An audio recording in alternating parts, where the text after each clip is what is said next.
भीमराव अंबेडकर। बाबा साहेब भीमराव अंबेडकर का जन्म 14 अप्रैल 1891 ईस्वी में महू मध्य प्रदेश में एक दलित परिवार में हुआ था। मानव मुक्ति के पुरोधा बाबा साहेब अपने समय के सबसे सुपठित जनों में से एक थे।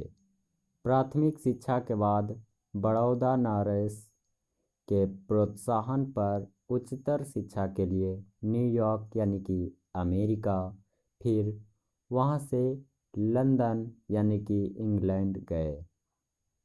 उन्होंने संस्कृत का धार्मिक, पौराणिक और पूरा वैदिक वाङ्मय अनुवाद के जरिए पढ़ा और ऐतिहासिक सामाजिक क्षेत्र में अनेक मौलिक स्थापनाएं प्रस्तुत कीं। सब मिलाकर वे इतिहास मीमांसक, विधिवेत्ता, अर्थशास्त्री, समाजशास्त्री, शिक्षाविद तथा धर्म दर्शन के व्याख्याता बनकर उभरे। स्वदेश में कुछ समय उन्होंने वकालत भी की। समाज और राजनीति में बेहद सक्रिय भूमिका निभाते हुए उन्होंने अछूतों, स्त्रियों और मजदूरों को मानवीय अधिकार व सम्मान दिलाने के लिए अथक संघर्ष किया। उनके चिंतन व रचनात्मकता के मुख्यतः 3 प्रेरक व्यक्ति रहे: बुद्ध, कबीर और ज्योतिबा फुले। भारत के संविधान निर्माण में उनकी महती भूमिका और एकनिष्ठ समर्पण के कारण ही हम आज उन्हें भारतीय संविधान का निर्माता कहकर श्रद्धांजलि अर्पित करते हैं। दिसंबर 1956 ईस्वी में दिल्ली में बाबा साहेब का निधन हो गया। बाबा साहेब ने अनेक पुस्तकें लिखीं। उनकी प्रमुख रचनाएं एवं भाषण हैं: the castes in India, their mechanism, genesis and development, the untouchables, who are they, who are Shudras, Buddhism and communism, Buddha and his Dhamma, thoughts on linguistic states, the rise and fall of the Hindu women, annihilation of the caste आदि। हिंदी में उनका संपूर्ण वाङ्मय भारत सरकार के कल्याण मंत्रालय से बाबा साहेब अम्बेडकर संपूर्ण वाङ्मय नाम से 21 खंडों में प्रकाशित हो चुका है। यहाँ प्रस्तुत पाठ बाबा साहेब के विख्यात भाषण एनिहिलेशन ऑफ द कास्ट के ललई सिंह यादव द्वारा किए गए हिंदी रूपांतर जाति भेद का उच्छेद से किंचित संपादन के साथ लिया गया है। यह भाषण जाति पाति तोड़क मंडल यानी कि लाहौर के वार्षिक सम्मेलन सन 1936 के अध्यक्षीय भाषण के रूप में तैयार किया गया था, परंतु इसकी क्रांतिकारी दृष्टि से आयोजकों की पूर्णतः सहमति न बन सकने के कारण सम्मेलन स्थगित हो गया और यह पढ़ा जा न सका। बाद में बाबा साहेब ने इसे स्वतंत्र पुस्तिका का रूप दिया। प्रस्तुत आलेख में वे भारतीय समाज में श्रम विभाजन के नाम पर मध्ययुगीन अवशिष्ट संस्कारों के रूप में बरकरार जाति प्रथा पर मानवीय नैसर्गिक न्याय एवं सामाजिक सद्भाव की दृष्टि से विचार करते हैं। जाति प्रथा के विषमतापूर्वक सामाजिक आधारों, रूढ़ पूर्वग्रहों और लोकतंत्र के लिए उसकी अस्वस्थकर प्राकृतिक पर भी यह एक संभ्रांत विधिवत्ता का दृष्टिकोण उभर सकता है। भारतीय लोकतंत्र के भावी नागरिकों के लिए यह आलेख अत्यंत शिक्षाप्रद है। भीमराव अंबेडकर। बाबा साहेब भीमराव अंबेडकर का जन्म 14 अप्रैल 1891 ईस्वी में महू मध्य प्रदेश में एक दलित परिवार में हुआ था।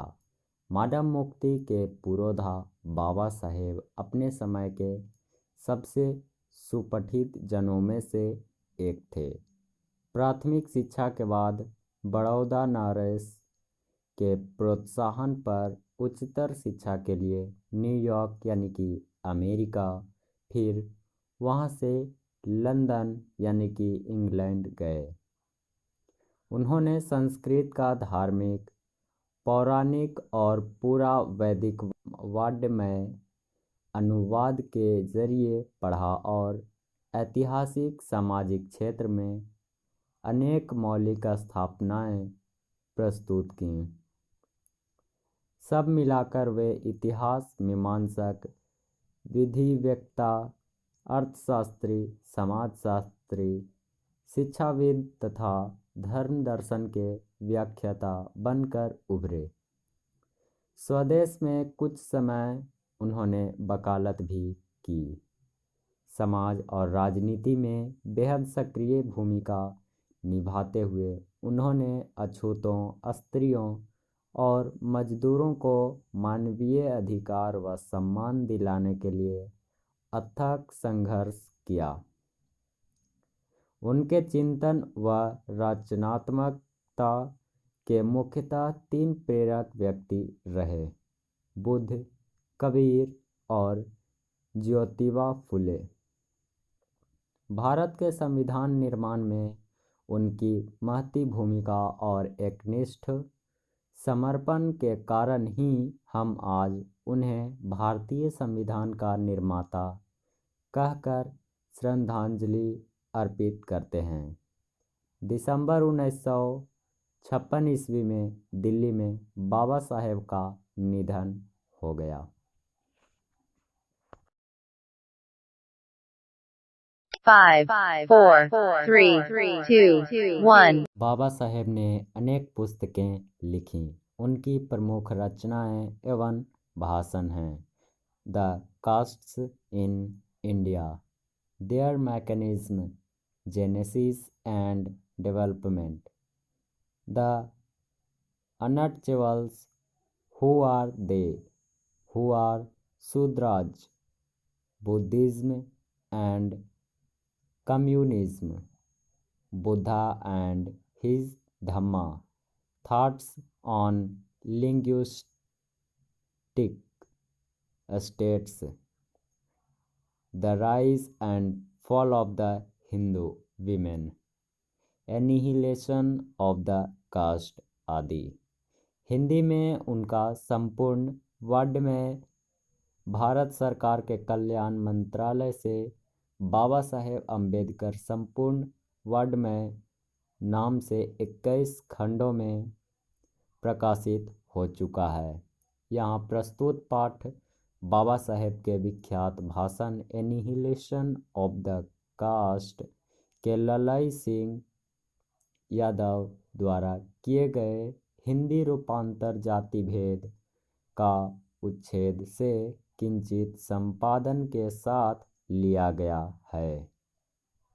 यह भाषण जाति पाति तोड़क मंडल यानी कि लाहौर के वार्षिक सम्मेलन सन 1936 के अध्यक्षीय भाषण के रूप में तैयार किया गया था, परंतु इसकी क्रांतिकारी दृष्टि से आयोजकों की पूर्णतः सहमति न बन सकने के कारण सम्मेलन स्थगित हो गया और यह पढ़ा जा न सका। बाद में बाबा साहेब ने इसे स्वतंत्र पुस्तिका का रूप दिया।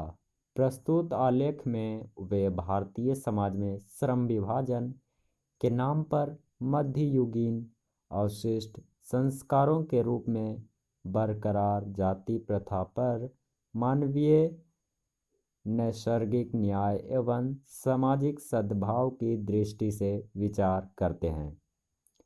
जाति प्रथा के विषमतापूर्वक सामाजिक आधारों, रूढ़ पूर्वग्रहों और लोकतंत्र के लिए उसकी अस्वस्थकर प्राकृतिक